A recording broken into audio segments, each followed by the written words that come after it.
नमस्कार दोस्तों, आज हम बात करेंगे ऐसी खबर की जिसने हिंदी डिजिटल मीडिया की दुनिया में हलचल मचा दी। सौरभ द्विवेदी वही पत्रकार जिन्होंने द ललन टॉप को एक आइडिया से उठा करके बड़ा डिजिटल ब्रांड बना दिया। लेकिन सवाल यह है कि इन्होंने अचानक इस्तीफा क्यों दिया?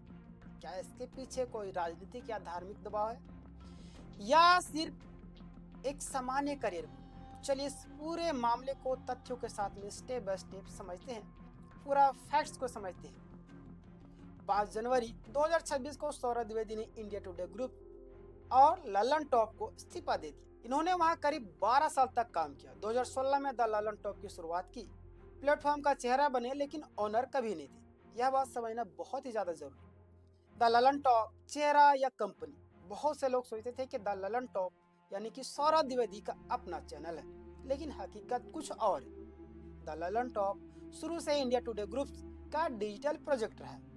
सौरभ फाउंडिंग एडिटर थे, एडिटोरियल लीड थे, चेहरा थे, लेकिन मालिक नहीं थे। ठीक वैसे ही जैसा कि एनडीटीवी को रवीश कुमार को लोग समझते थे। सौरभ ने खुद क्या किया? सौरभ द्विवेदी ने सोशल मीडिया पर लिखा, यह कोई अंत नहीं है, यह एक पड़ाव है, एक छोटा सा ब्रेक, अध्ययन, अवकाश और फिर नई यात्रा। मतलब साफ है, ना कोई आरोप, ना कोई विवाद, ना कोई मजबूरी, कम से कम आधिकारिक तौर पर। तो फिर विवाद की बातें क्यों उठी?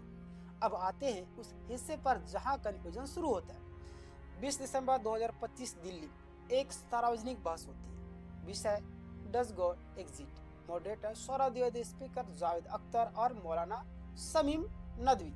इस बहस में जावेद अख्तर गजा के बच्चों के मौत का जिक्र करते हुए ईश्वर की सर्वशक्ति पर सवाल उठाते हैं। इसके बाद सोशल मीडिया पर तीखी प्रतिक्रियाएं, धार्मिक ध्रुवीकरण, बहस आक्रामक हो जाती है और कुछ ही दिनों के बाद सौरभ का इस्तीफा सामने आता है। क्या दोनों जुड़े हैं? यहीं से सवाल उठता है। क्या बहस के कारण दबाव बना? क्या मैनेजमेंट नाराज था? क्या किसी ने कहा या तो जाओ या लाइन में रहो?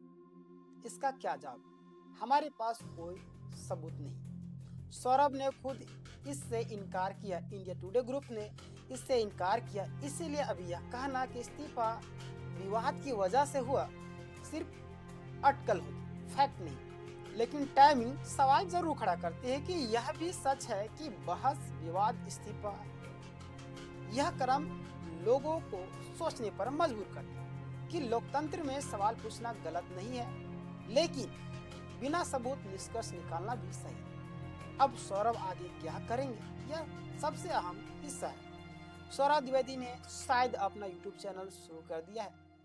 साफ कहा है कि मैं वही करूंगा जो करता आया हूं, यानी सवाल पूछना, सत्ता से जवाब मांगना, आसान भाषा में मुद्दे को समझाना, संभावनाएं, इंडिपेंडेंट जर्नलिज्म, डॉक्यूमेंट्री, ओटीटी या लॉन्ग फॉर्म कंटेंट। अब सवाल उठता है, द ललन टॉप का क्या होगा? कुलदीप मिश्रा एडिटोरियल लीड, रजत सेन प्रोडक्शन, प्लेटफॉर्म चलेंगे। लेकिन यह भी सच है कि चेहरा बदलने से टोन बदलती है, नेचुरल है। डिस्कस, यह कहानी किसी साजिश की नहीं बल्कि डिजिटल मीडिया के बदलते दौर की है, जहां पत्रकार खुद ब्रांड बन जाता है और एक समय बाद उसे अपना रास्ता अलग करना पड़ता है। यह अंत नहीं है, यह एक नई शुरुआत है। बस सवाल आपसे है, क्या आपको लगता है कि सिर्फ करियर मूव है या इसके पीछे कुछ और भी है? कमेंट करके अपनी राय जरूर दीजिएगा।